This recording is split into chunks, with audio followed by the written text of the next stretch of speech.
Bonjour et bienvenue sur CCF Le Mag, votre émission de l'actualité. Et je suis contente parce que nous sommes au mois de février. Et moi, ce que j'adore, février, c'est l'amour. Et donc, on fait une spéciale Saint-Valentin, accompagnée de mes acolytes et de nouvelles têtes.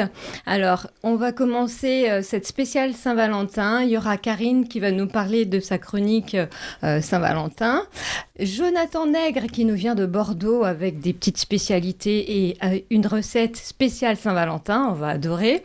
Nous avons Nadège qui va nous parler d'amour et de psychiatrie, alors pas de psychologie, psychiatrie, et Hélène avec ses chroniques d'amour comme on aime. Mais avant de commencer et de vous passer la parole, nous allons revenir sur le petit récap du mois de janvier et vous expliquer ce qu'il y a eu au mois de janvier. Le temps fort, c'était la politique, bien entendu, avec la démission d'Elisabeth Borne le 8 janvier. Elle a démissionné et elle a passé son gouvernement à Gabriel Attal. Dans la foulée, nous sommes actuellement sans ministre des Transports, du Handicap, également sans ministre du Logement, mais nous avons quand même un gouvernement en place qui a dû faire face à la manifestation des agriculteurs il y a moins d'une semaine. On a trouvé une solution. Bien heureusement, mais ce mois de janvier a commencé un peu sur des difficultés, mais le mois de février est là pour adoucir tout ça. Et c'est également le mois des fleurs, le mois des fleuristes. Et nous avons tenu à faire un petit coup de pouce aux fleuristes pour voir comment ils se débrouillent, entre guillemets, pour cette Saint-Valentin cette année. Et nous avons une fleuriste magnifique qui va nous expliquer ce jour du 14 février pour elle. C'est parti.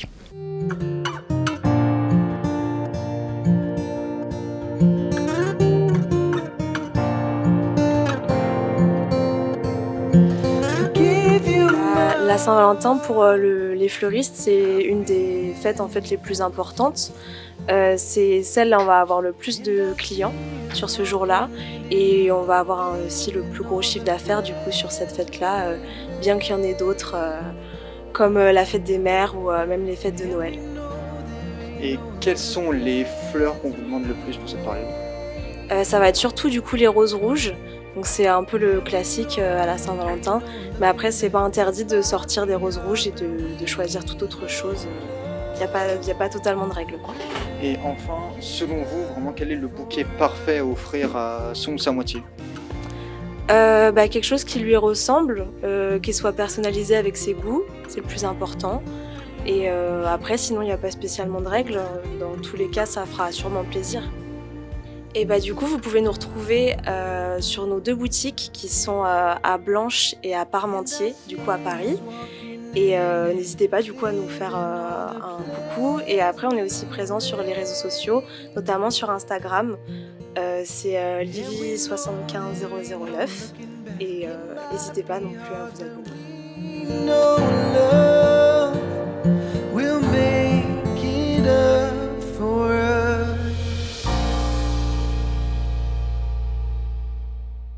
Voilà, en tout cas, merci à Lily pour ce petit moment passé avec elle. Ça fait toujours plaisir, les fleurs, de recevoir, surtout à la Saint-Valentin. Ça met bien l'ambiance. Mais oui, on adore. En tout cas, c'était des images de Ben Matteo et de Nathan, nos stagiaires, qui ont fait du bon boulot. Maintenant, Karine, est-ce que tu peux nous montrer ce que tu nous proposes, toi, pour ce jour spécial ? Alors, pour commencer, un petit quiz. D'où vient la Saint-Valentin, à votre avis ? Je crois qu'il y a une origine romaine. Ça vient de l'Antiquité, je pense. Oui, 3e siècle. 3e siècle, oui. Donc là, c'est une légende, hein, du coup, c'est l'empereur Claude II le Gothique qui, à la base, Saint-Valentin, c'était un prêtre. Oui. Donc il arrête ce prêtre parce qu'en gros, il marie les chrétiens et que lui, il veut pas marier les chrétiens parce qu'il veut que les hommes aillent à la guerre. D'accord. Donc ça, c'est une des légendes. Il se trouve que du coup, il l'arrête. Il se retrouve en prison. Et là, la fille de la joaillière Julia est aveugle. Donc, elle lui demande de raconter sa vision du monde. Donc il lui raconte sa vision du monde, et pour le remercier, elle lui amène à manger. Donc ils tissent un lien, et en fait, ils tombent amoureux. Oh. Et paf, un jour, un miracle se produit, elle recouvre la vue. Évidemment, c'est beau. le monsieur, l'empereur Claude Oui. II, le Gothique, n'aime pas ça, et l'exécute. Ah, il c'est est un- parti, c'est un- alors. c'est un dur. C'est Il très est mort. dur. Donc il devient martyr. Oui. C'est pour ça qu'il est Et saint. il faut attendre, la 1492, pour que l'Église catholique le déclare, oui, c'est un patron des amoureux. Et c'est le pape Alexandre IV. Et ce qui est assez étonnant, c'est qu'en même temps, l'Église combat la tradition du valentinage, entre guillemets. Donc c'est toujours un petit peu... Alors, du valentinage actuellement ou à l'époque À l'époque, Oui. 1492, Ok. je pense qu'ils l'ont quand même déclaré, mais après ça, au XVIe siècle, en Grande-Bretagne, ils ont déclaré que c'était une fête. Ah oui, pardon. Et à l'époque, ça durait beaucoup plus longtemps. C'était la semaine de la Saint-Valentin. C'était pas juste le 14. Il faut avoir de l'argent. Hein. Alors Il là, devait apprécier les hommes. Non, le mais après, resto je crois tous que les c'était- soirs, c'est chaud. Je pense que c'était pas du tout. Je pense que ça devait être quelque chose qui était plus dans la célébration religieuse que dans. tous les cas D'accord. Mais donc en Angleterre, dans le XVIe siècle, ils ont choisi le 14 comme le jour des oiseaux qui s'unissent, comme Oh. symbole de l'amour. Oh, c'est mignon ça aussi. Ensuite, évidemment, les États-Unis s'en mêlent. Et donc le 14, ils se disent c'est cool, on va en profiter au 19e siècle. faire de pour l'argent. C'est ça, commercial, avec la vente des cartes. Donc le but, c'est d'envoyer des cartes à tous les gens qu'on aime, hein, comme ça on en vend Bien plus. sûr. Donc souvent, les enfants peuvent donner ça à leur maîtresse. Alors, Alors, tu on déclare amoureux, amoureux, voilà. Il n'y a pas d'âge hein, pour eux. C'est un hein. prétexte pour se déclarer, en fait. Oui. C'est ça, Enfin, finalement. Oh, c'est beau. Donc je vous avais parlé du truc. Hein. Au Japon, c'est le 14 et un mois après, il y a le White Day. Oui. Donc c'est la personne qui rend. Enfin bref, on va pas rentrer là-dedans. Mais pour revenir à la France, bon, forcément les classiques chocolats. Oui. Donc les chocolats de la Saint-Valentin, là c'est la maison du La chocolat. maison du chocolat. Oups, qui fait des collections spéciales 4 fois par an. Donc la collection Saint-Valentin, elle se décline au Japon, aux US, en Europe et en Chine. Et là, je vous montre. On va les voir en image aussi. Mais c'est Ah, il est joli. une bouchée pralinée amande qui s'appelle bouchée bouquet de sensations. Donc il y a chocolat et le bouquet. Ah, c'est beau. C'est une Très sacrée mignon. bouchée, oui. faut donner. Oui. À partager à deux, j'imagine. Éclat de riz brun. Ah bah, je sais pas trop. Oui, peut-être. Au riz japonais koshi hikari, torréfié, enrobé de lait et la décoration qu'il a imaginée. Parce que Nicolas Cloiseau, qui est le directeur artistique de la Maison du Chocolat, est hyper créatif. Et c'est magnifique. À chaque fois, il s'inspire de Oui. plein de choses d'art, même de joaillerie. Et du coup, là, c'est la collection de cette année, hein, on est d'accord. Oui. Ok. Donc il fait des nouvelles bouchées, et là il y a les nouvelles bouchées. Mais on va retrouver les chocolats qui sont là-dedans. Il y a des nouveautés qui sont au nom des adresses de la maison.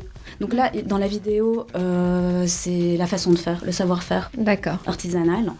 Il y en a un qui s'appelle 52 François 1er, parce que leur adresse c'est à 52 François 1er, qui a la pâte d'amande et la ganache noire.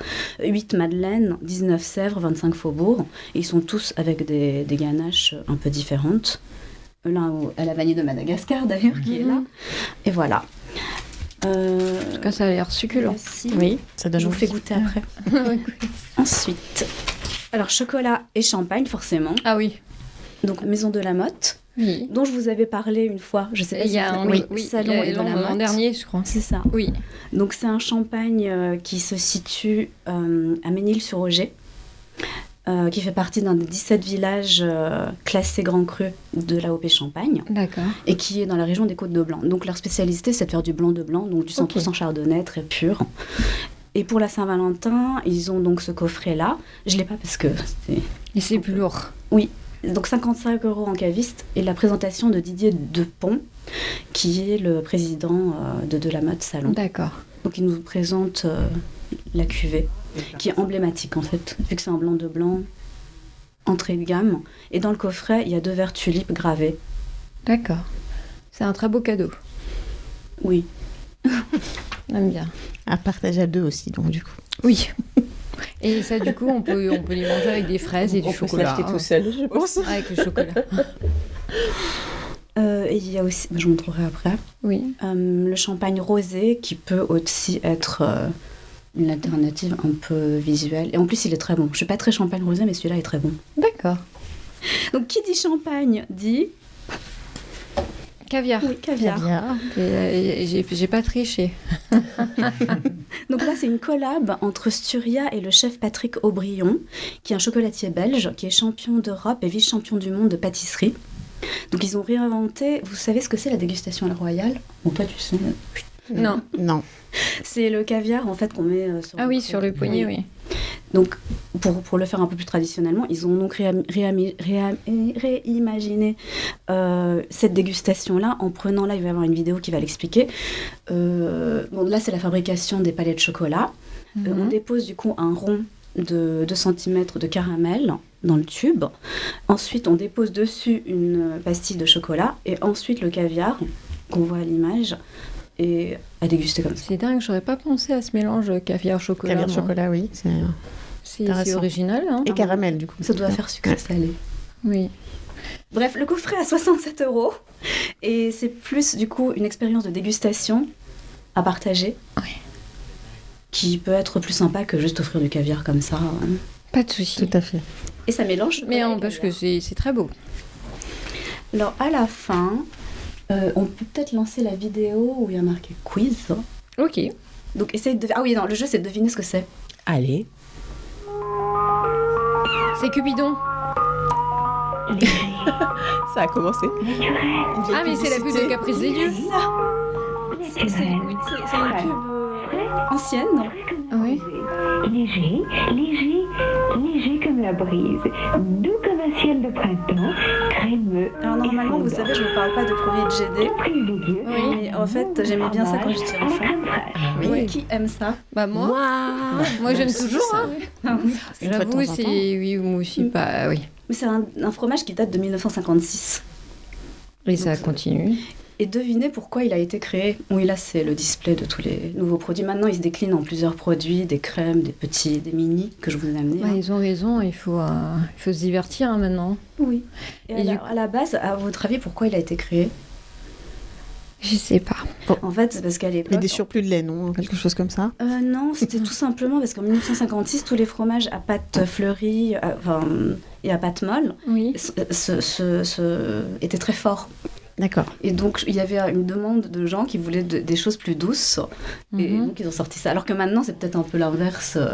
On veut des fromages affinés. Et donc, il était plus raffiné et plus doux. Et en plus, la forme du calisson, plus les anges, c'était quand même assez audacieux pour l'époque. Bah oui. Et juste pour petit info, le Parlement européen a aussi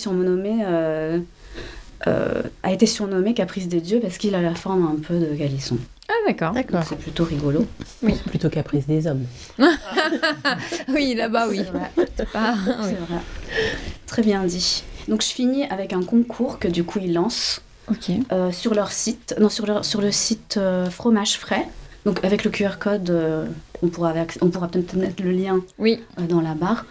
Donc c'est marqué, hein, générer votre Saint-Valentin idéal grâce à l'intelligence artificielle. Donc on raconte, je pense, un Saint-Valentin idéal pour Oui. participer au concours pour gagner la soirée parfaite.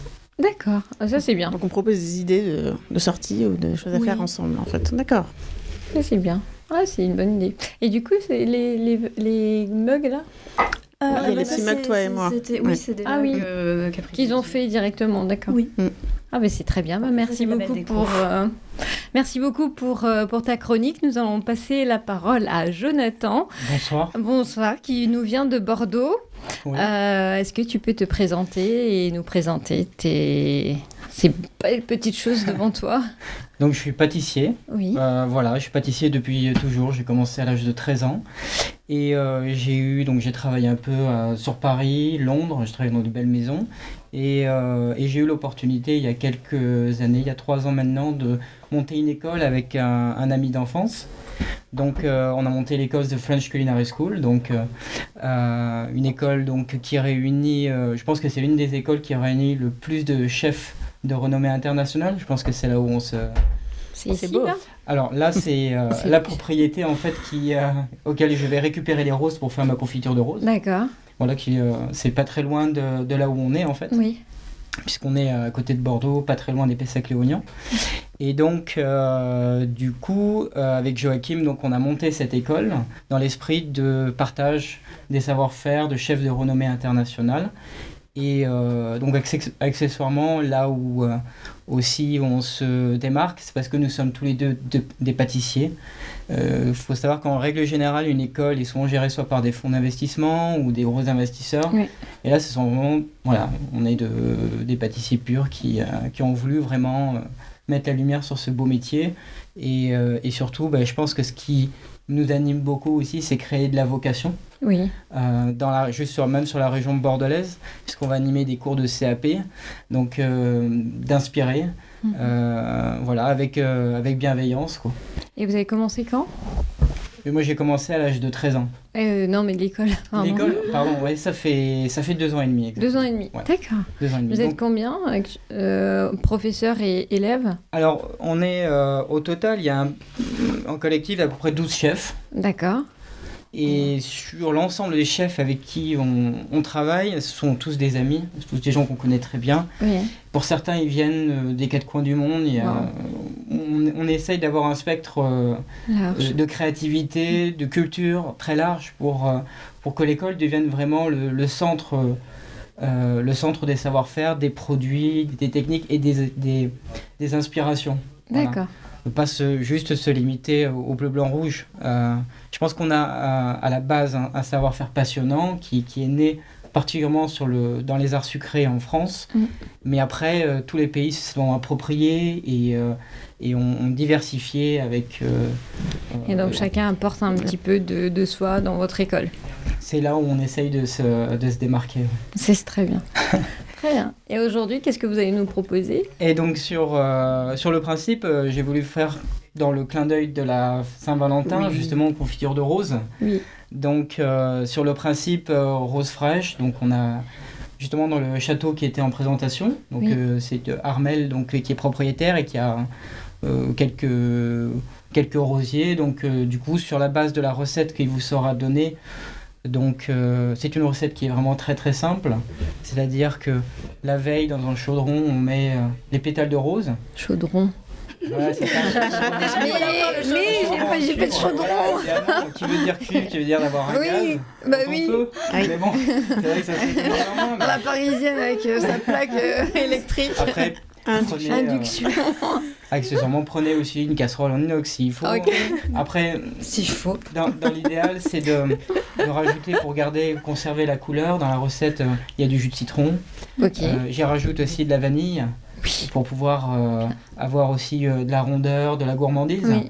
Notamment, on travaille avec la vanille qui s'appelle de Prova, le fournisseur Prova, qui a une certaine sensibilité sur la qualité des produits. On a 5 ou 6 variétés différentes de vanille avec vraiment des saveurs très très différentes qui se distinguent bien. Donc voilà, on collabore avec l'école. Et donc dans un premier temps, sur le principe d'une confiture de fruits. La vanille, vous la préparez comment ? Vous enlevez les... On la fend en deux. Oui. On les graine, c'est-à-dire qu'avec le dos du couteau, on ramasse tous les grains, on le met à l'intérieur donc du fruit frais. Okay. Donc en l'occurrence là, on les met sur les pétales, avec les gousses directement dedans aussi en même temps. Ok, les deux. Ok. On y rajoute à l'intérieur le jus de citron, le sucre. On met aussi un petit peu de pectine à l'intérieur pour donner de la texture. D'accord. Et on laisse l'ensemble pendant à peu près 24 heures. D'accord. Le temps que le sucre va cuire les pétales, d'une certaine manière, va les rendre un peu translucides. On va cuire l'ensemble donc le lendemain. On va le cuire pendant à peu près à feu très très doux pendant à peu près dans le chaudron, n'oubliez pas. Dans le chaudron, oui. Le problème de l'inox en général, c'est que on va perdre un peu de couleur, ça va noircir plus facilement. Donc pour remédier à ça, on rajoute un petit peu plus d'acidité, un peu plus de citron, ou aussi accessoirement, c'est pas marqué dans la recette, vous pouvez mettre aussi un peu de gingembre frais, qui est un antioxydant, donc qui va capter justement ce côté noirâtre qu'il peut y avoir dans la confiture. Okay. Justement, le gingembre a cette vertu-là. Ok, c'est noté. Hein. Donc sur le principe, on va cuire l'ensemble pour le faire confire vraiment doucement pour éviter que ça prenne de la couleur. Après, on filtre l'ensemble pour récupérer vraiment le jus qu'on va continuer à cuire pour le densifier. Et après, on rajoute les pétales confits et on rajoute aussi de la pétale fraîche. Et on mélange le tout. Voilà. D'accord. Donc, C'est ça le secret. voilà, c'est ça, ouais. Après, vous pouvez jouer sur différentes variétés de roses. Est-ce que toutes les roses sont... Confiturables. Oui, oui, j'allais dire comestibles, Elles sont toutes confiturables. comestibles, mais elles sont pas confiturables, je pense. Oui, tout à fait, ouais, ça dépend. Alors après, ce qui est assez particulier, alors au-delà des variétés, je vous avouerai que j'ai pas essayé trop de variétés. J'en ai essayé déjà celle-ci parce que c'est une Valeur cliente, sûre. ancienne cliente de la boutique qui était à côté et qui me fournissait les roses. Oui. Mais ce qui est très important pour avoir la quintessence du goût, c'est de les cueillir le matin, D'accord. pendant la rosée du matin, parce qu'elle est chargée d'une eau et d'une... C'est un peu comme avec les alchimistes, vous savez. Oui, le bon moment. C'est ça. Et le matin, c'est là où il y a la rosée du matin, où les fleurs elles vont être chargées avec l'énergie lunaire. Et après, c'est... Non, parce que du coup, je me dis, ah ouais, d'accord, donc c'est pas basique. On va chercher tes Après, roses. je vous dis Et il ça faut mieux parce- qu'elle soit bio. Hein. Oui, bah oui. pour le Elle est coup. pour. Ah oui, j'imagine, attends, c'est du bon produit, hein. Ouais, en fait, il n'y a pas de pesticides. Et puis, il faut éviter non plus trop de les... tous ces produits-là, il faut éviter les fleurs ou de trop les laver. Parce que sinon, le problème, c'est qu'on y perd le goût. D'accord. Donc, Et le transport aussi, parce qu'elles deviennent... exactement. Ah oui, c'est très très fragile. Oui, d'accord. Ok, bon, bah, du coup, ça m'a l'air intéressant. Et on les accompagne de quoi? Ah, du coup, Non, je suis pas du tout gourmande, non. bah, du coup, comme on n'est pas loin de la Chandeleur, bah, du coup, Bah j'ai oui. ramené des crêpes. Voilà, des bonnes crêpes.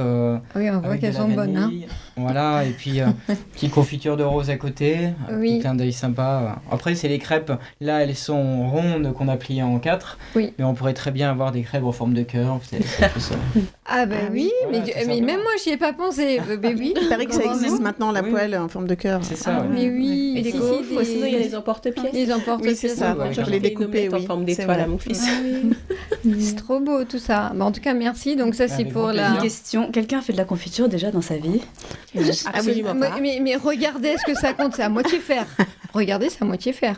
Ah bah voilà, moi Moi, ça m'est déjà regarde arrivé, bien, hein. mais Ah. une fois. Ah. J'avais fait de la gelée de groseille. Ah, mais Ah, tu vois. Bien. C'était très long.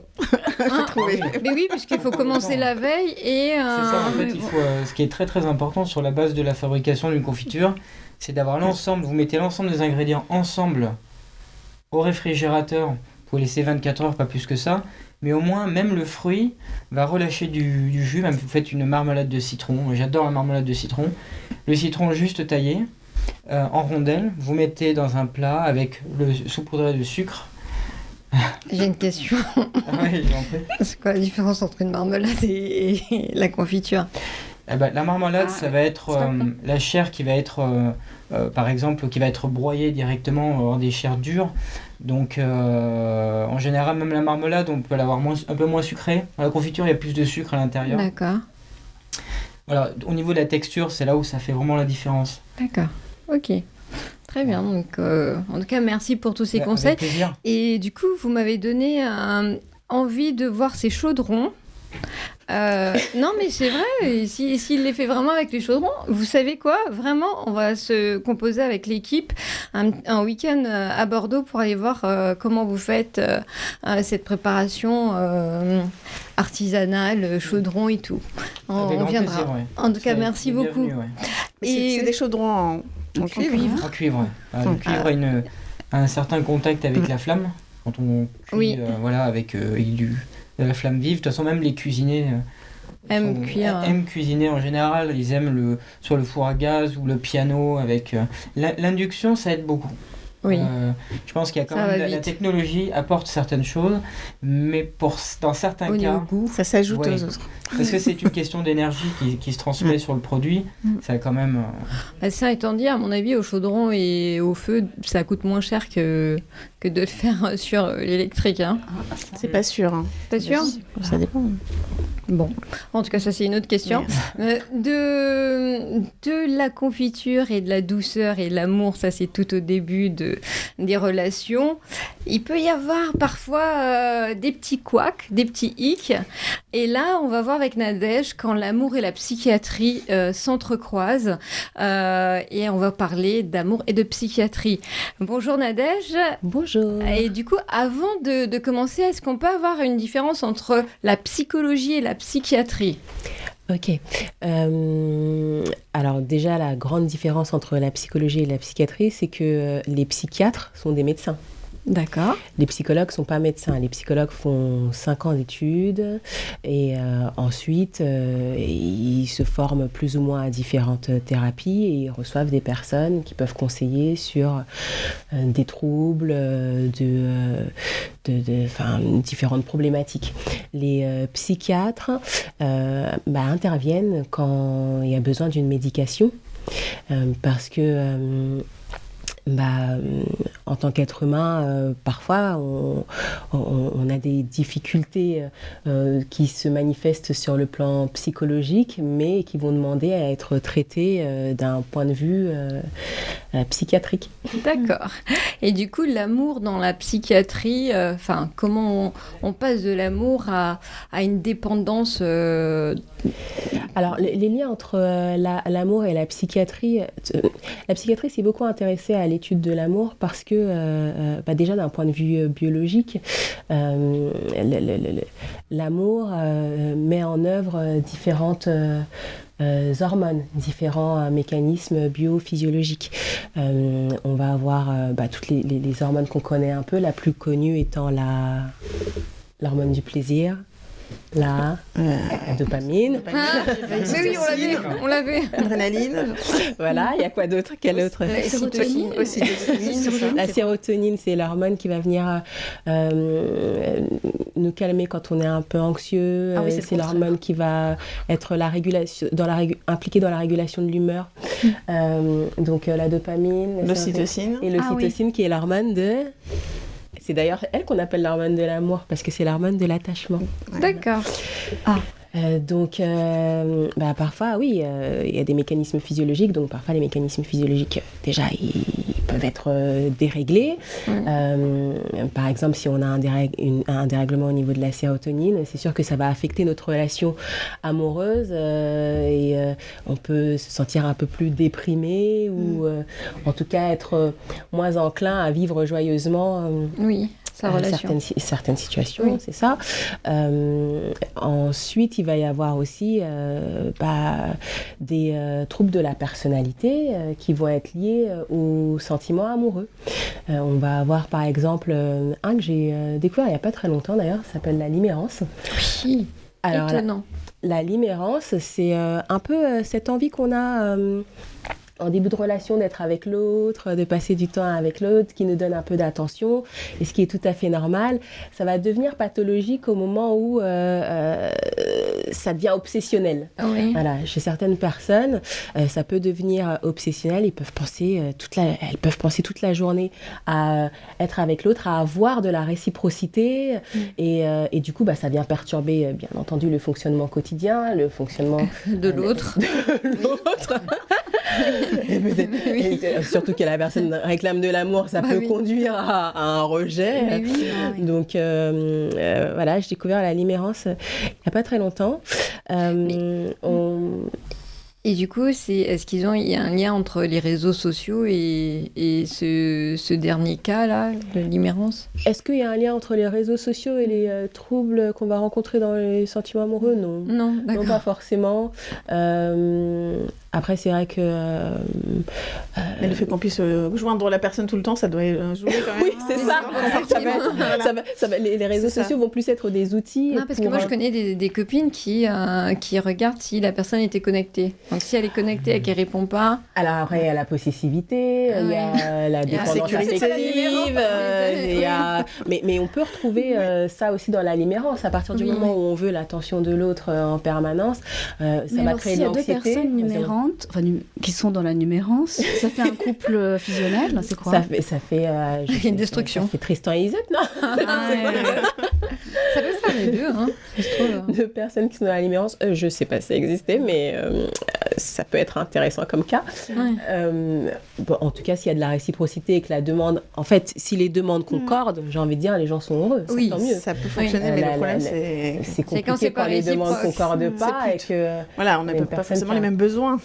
C'est ça, qui a de l'affection, plus ou moins prononcée, mais à qui on demande en permanence toujours plus et qui peut se sentir lui-même frustré et ne pas comprendre D'où ça vient. d'où ça vient, c'est ça. Et il y a d'autres cas comme ça, à part la limérance? Alors, on en parlait un peu tout à l'heure, il peut y avoir dans la limérance, pour retrouver un peu de dépendance affective, hein, le fait que on ait toujours besoin d'être mis en valeur aussi par l'autre, d'avoir son attention, parce que ça c'est plus lié à une peur de l'abandon. Donc il peut y avoir de la dépendance affective dans les troubles qu'on va retrouver dans les comportements amoureux. On va avoir parfois des choses qui se manifestent parce qu'on a un trouble de la personnalité, comme le trouble de la personnalité borderline, qui va influer sur les émotions d'une personne, la régulation émotionnelle d'une personne, et ça va être un jour tout va être merveilleux, vous allez être sur un piédestal, et le lendemain il n'y a plus personne. Oh, purée, ça c'est dur. Ou Ça a alors rien à la voir avec personne les se sent ghosts abandonnée et rejetée, donc du coup oui. ça va créer des conflits, c'est des troubles qui peuvent rendre une relation difficile. Qu'est-ce qu'on va avoir comme trouble psychiatrique? On va avoir ce qu'on appelle, on parlait des réseaux sociaux, on parle beaucoup des stalkers. Oui.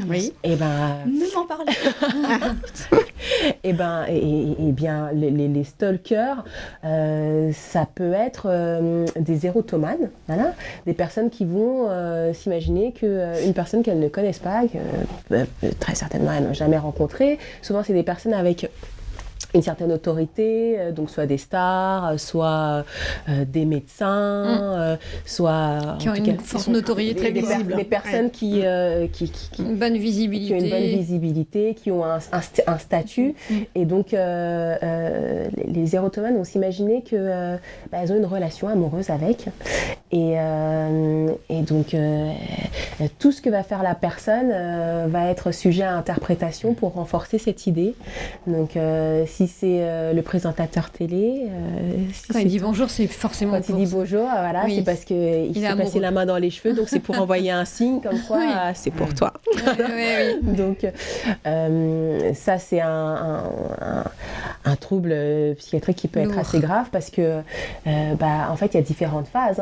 Il y a d'abord la première phase où la personne va se dire que ok, il y a une relation, c'est très bien, elle va chercher, elle va identifier des signes. Ensuite il va y avoir une phase où elle va se rendre compte que il se passe pas grand chose. Donc ça va être un peu une phase latente comme ça où elle va commencer à se dire son sentiment va un peu commencer à virer vers peut-être de la limite. rancune et de la haine, de se rendre compte que la personne est déjà en couple, elle va se sentir trompée. En plus, elle s'affiche. C'est ça, il y a eu des cas très graves avec des meurtres. Voilà. Il y a eu pas mal de... Ah oui, je pense, la femme de, comment il s'appelle, Polanski. Alors, la femme de Polanski a été victime d'un tueur en série. Oui. Ah, c'était un tueur en fait, c'est pas pareil. Ouais, ça, c'est pas pareil. C'est pas Bon, ok. forcément... Il y a des gens qui tuent pour tuer. trouver leur amour. Donc, ça a été notamment le cas... je crois qu'il y a eu une tentative de meurtre contre le président Reagan qui a été faite par une personne qui voulait prouver son affection à Jodie Foster. Ah oui, d'accord. Et donc on imagine bien entendu sa réaction quand elle a appris que en fait elle était gay. Oui, le pauvre. C'est ça. Donc oui, les stalkers, l'érotomanie, ça peut pousser à virer de l'autre côté de l'amour. Ouais. C'est ça, à la haine complètement. Et puis c'est assez difficile pour la personne qui est l'objet de l'érotomanie, parce que de toute façon elle n'a aucun contrôle. Donc, Et du coup, est-ce qu'on connaît la proportion entre les hommes et les femmes? Est-ce qu'il y a plus d'hommes qui sont enclins à ce type de problème psychiatrique ou est-ce qu'il y a plus de femmes? Est-ce qu'on connaît à peu près les proportions? Je pense pas. J'ai pas. En tout cas, moi, j'ai pas connaissance des proportions. Peut-être qu'elles sont publiées. J'ai envie de dire que bon, on retrouve dans les cas que j'ai lus, il y a quand même pas mal de femmes, il y a pas mal d'hommes. Les deux. Je pense. D'accord, il n'y a pas de. On est tous sujets. Peu importe le sexe. C'est un. L'amour peut rendre fou sans regarder le genre. Ah oui. On peut peut-être se poser la question si c'est vraiment de l'amour, en fait. Hein. C'est là tout ce qu'on met comme définition. C'est très certainement pas de l'amour. Après, on va retrouver des mécanismes qui peuvent s'apparenter à, mais c'est comme, on en arrive à les cas de violence dans le couple, et les gens qui viennent justifier en disant que c'est parce qu'ils aiment trop. Non, c'est insupportable, et non, ce n'est pas une expression de l'amour. Mais bon. Et du coup, ça se soigne ? Ce sont des pathologies qui se soignent ? Alors, est-ce que les pathologies, est-ce qu'on peut soigner l'érotomanie ? Il faudrait déjà que la personne ait conscience qu'elle est malade pour pouvoir être soignée, et c'est difficile de soigner quelqu'un qui n'a pas conscience qu'il a peut-être qu'il a un problème. Ouais. Voilà. Après, pour tout ce qui est de la dépendance affective, oui, on peut. Souvent, c'est des troubles qui vont trouver leur source dans l'enfance, dans peut-être les relations, les schémas d'attachement qu'on a eu, la manière dont on s'est attaché à son entourage, parfois de manière un peu anxieuse, parfois de manière un peu désordonnée, et il est sûr que oui, dans ce cas-là, le travail avec un thérapeute peut considérablement aider à d'abord apprendre à s'aimer soi avant d'apprendre à aimer l'autre. D'accord. Merci pour toutes ces explications. Et puis moi, je me dis, au final, peut-être qu'ils ont besoin d'un petit peu de coaching en amour. Ils auraient peut-être besoin de quelqu'un comme Hélène pour les aider. Oui, c'est sûr. Qu'est-ce que tu en penses ? Moi, effectivement, ça se distingue de la thérapie dans le sens où on n'est pas dans des cas pathologiques. Néanmoins, on peut déjà se faire assez mal et peut-être se tromper pas mal. Et donc, on a besoin parfois de bien comprendre ce qu'on fait déjà et qu'est-ce qu'on peut faire d'autre. Moi, aujourd'hui, pour la Saint-Valentin, j'avais envie de vous reparler de quelque chose. C'est l'idée qu'en amour, il faut d'abord se reconnecter à la joie de l'amour. Oui. Et dans la joie de l'amour, il y a aussi l'idée que c'est un jeu. Et ce qui dit jeu, vous pensez notamment... J'ai un jeu. Voilà, c'est ça, exactement. Tu préfères quoi, voilà. Parce qu'en fait, le jeu, ça va beaucoup nourrir l'amour. Que vous soyez célibataire et que vous cherchez à rencontrer quelqu'un, ou que vous soyez en couple, d'ailleurs, c'est bien de se reconnecter à cette énergie de jeu, parce que souvent, c'est ça qui est intervenu aussi dans la première phase d'attirance vers l'autre personne. En fait, il y a une espèce de jeu qui s'instaure. Voilà, ça, on peut l'appeler le jeu de la séduction. Moi, j'aime bien l'appeler le jeu du flirt. Le jeu de l'amour et du hasard. Voilà, c'est ça.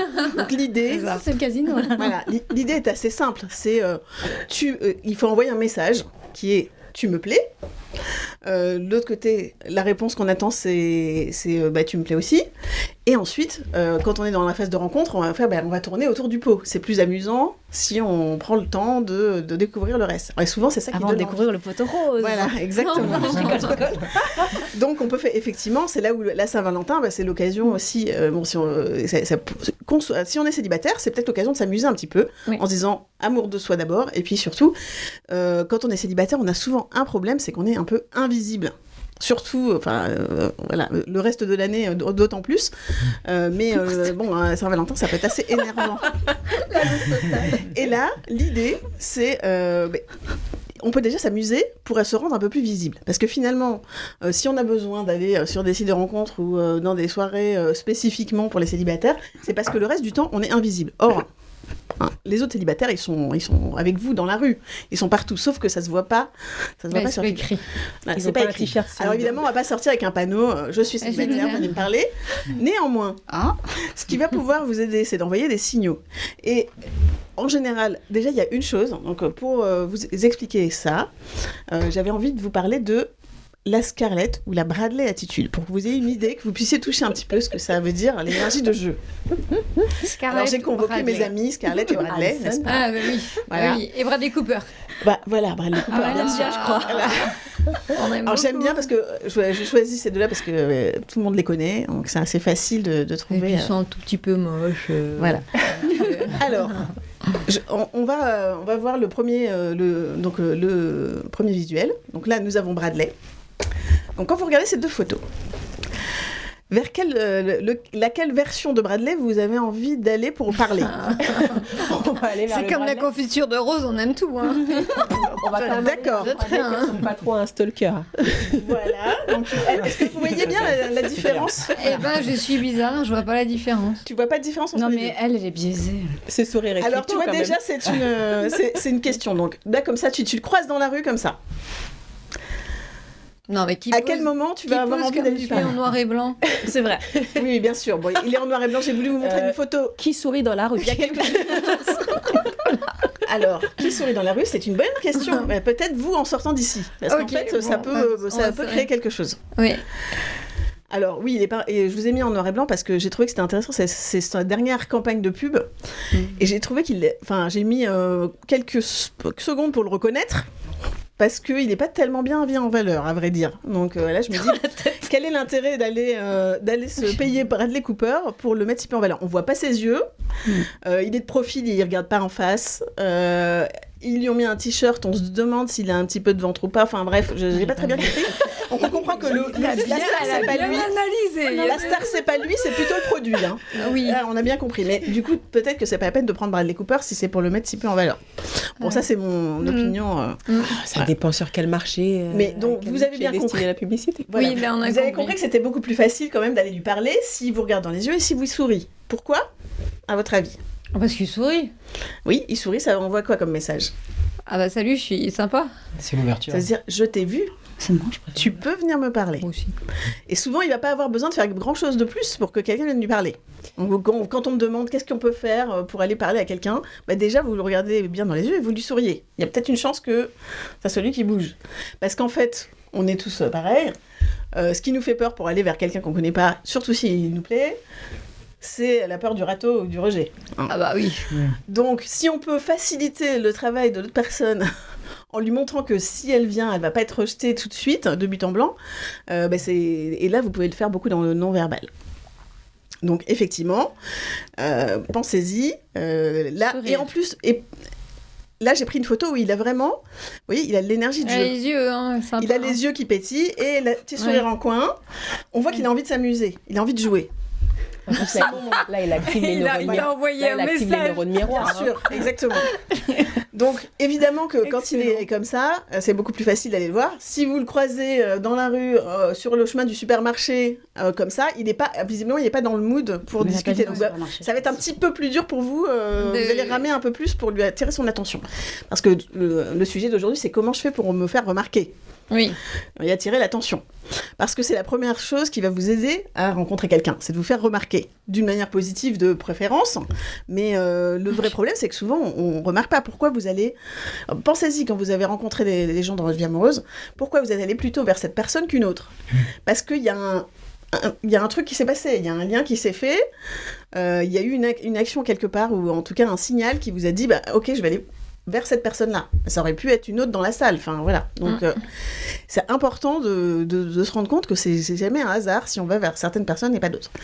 Et vous pouvez créer ça en étant plus souvent dans une posture d'ouverture et d'accueil et de curiosité de l'autre. Donc c'est exactement ça, l'énergie de jeu.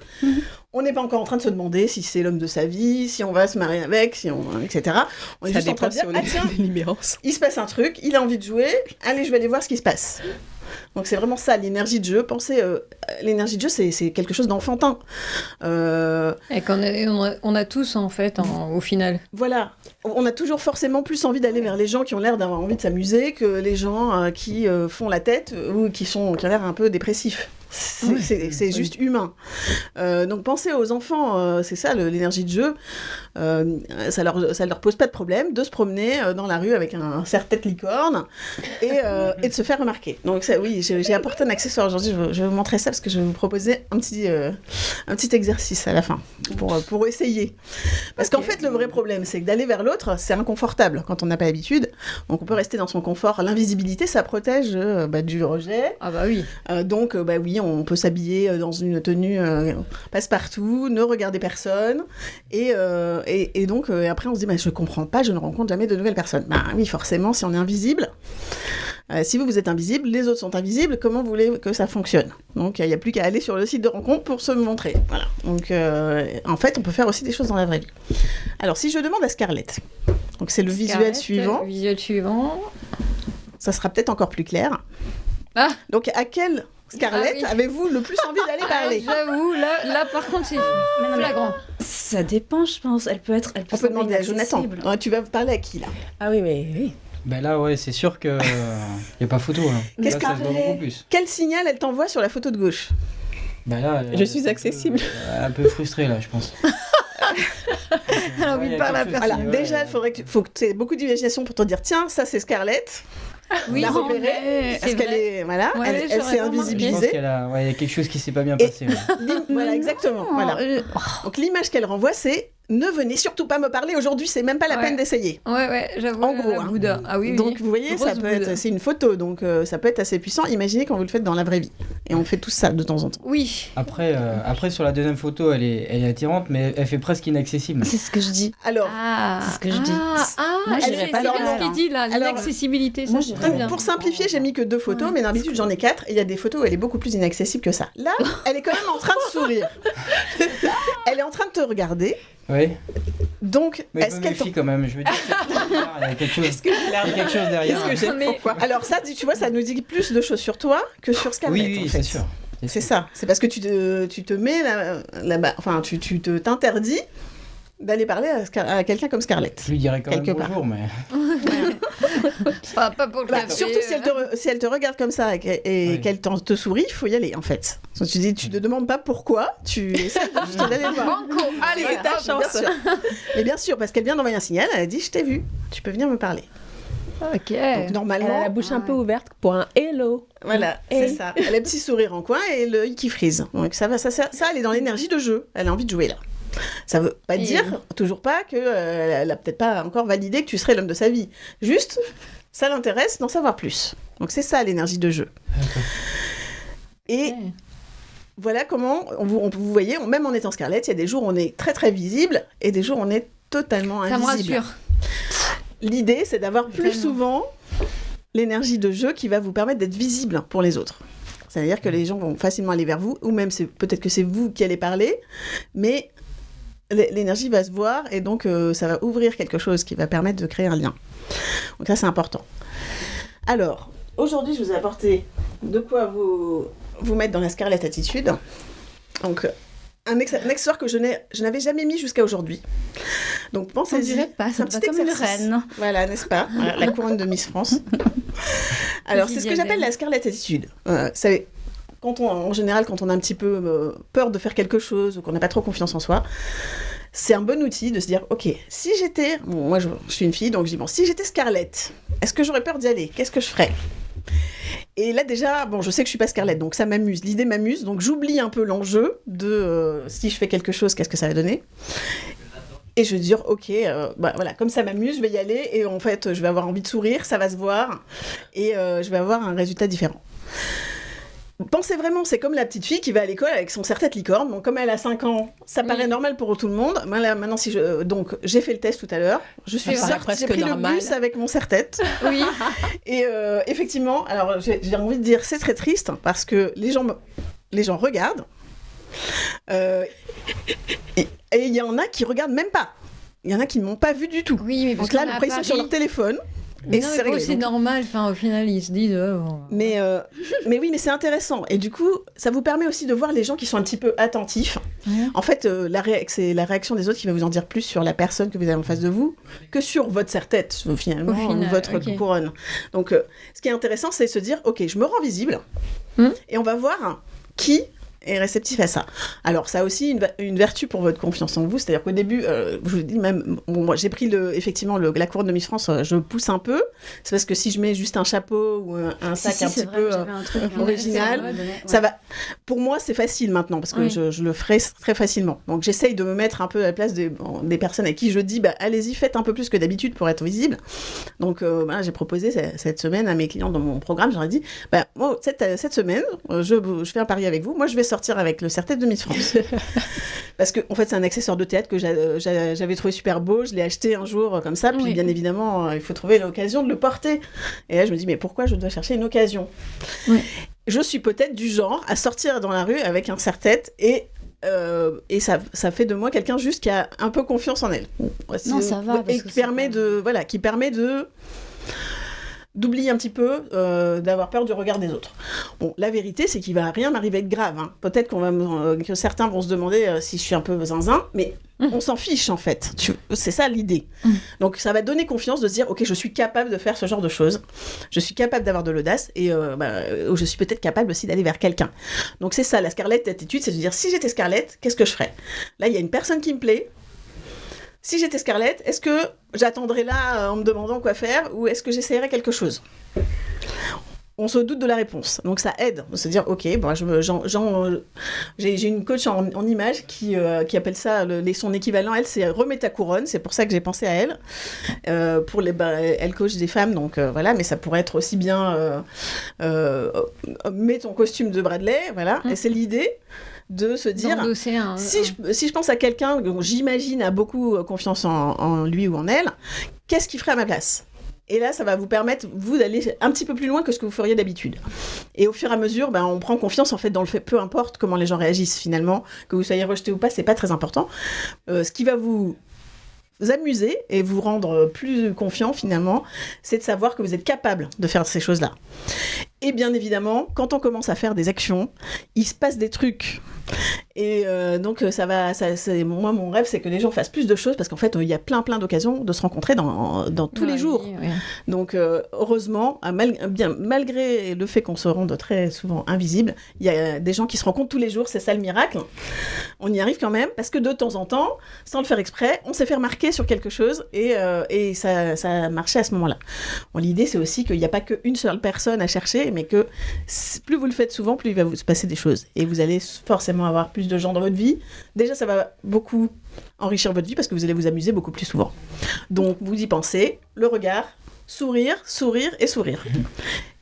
Et pensez à vous vous dites, si vous avez le petit exercice que vous pouvez faire, c'est, ok, je vais prendre quelque chose chez moi que je n'ai jamais osé mettre, que j'ai acheté parce que je trouvais ça me correspond, enfin c'est quelque chose qui fait partie, une facette de moi que j'aimerais bien sortir mais j'ose pas. Donc ça peut être, je vous dis, quelque chose d'un peu plus audacieux, quelque chose qui vous... Non mais attends, je m'habille en rouge, total. Alors voilà. Tu peux pas faire pire, non ? J'étais jeune. Non, je trouve ça normal au final. Alors effectivement, il y a des gens aussi qui peuvent parfois s'habiller d'une manière voyante ou porter beaucoup de tatouages ou avoir un look. Là, tout à l'heure, j'ai croisé une femme avec des cheveux roses. Il y en a plus. Mais ça peut être, ça peut être une façon de se cacher aussi. Ah. Suivant, si tu es à l'aise et que tu te mets tout le temps comme ça et que tu le portes comme un masque, finalement, c'est aussi une façon de se cacher. Donc l'idée, c'est de faire quelque chose qui est différent parce que oui, au début, on va être mal à l'aise, mais on va se dire, en fait, il se passe rien de grave et au fur et à mesure, ça va devenir quelque chose d'un peu plus normal. Donc ça incite à élargir un petit peu sa zone de confort. C'est ça qui donne confiance, en fait. C'est d'élargir un peu sa zone de confort. En tout cas, je vous laisse tous tester ça. Vous avez 1 mois. Voilà. Et pour la Saint-Valentin, soyez audacieux et amusez-vous. Voilà. En tout cas, merci beaucoup pour ces conseils. On va tous tester un petit truc audacieux, voir comment ça se passe. Et en attendant, moi, je suis en train de lorgner sur des crêpes qui sont un peu par là. On va tester les crêpes à la rose. Et avec ces jolies crêpes que je pense qui seront succulentes, nous allons vous laisser et on vous dit à la prochaine au mois de mars pour Spécial Femmes. Merci beaucoup et à bientôt. Merci. Au revoir. Merci. Au revoir.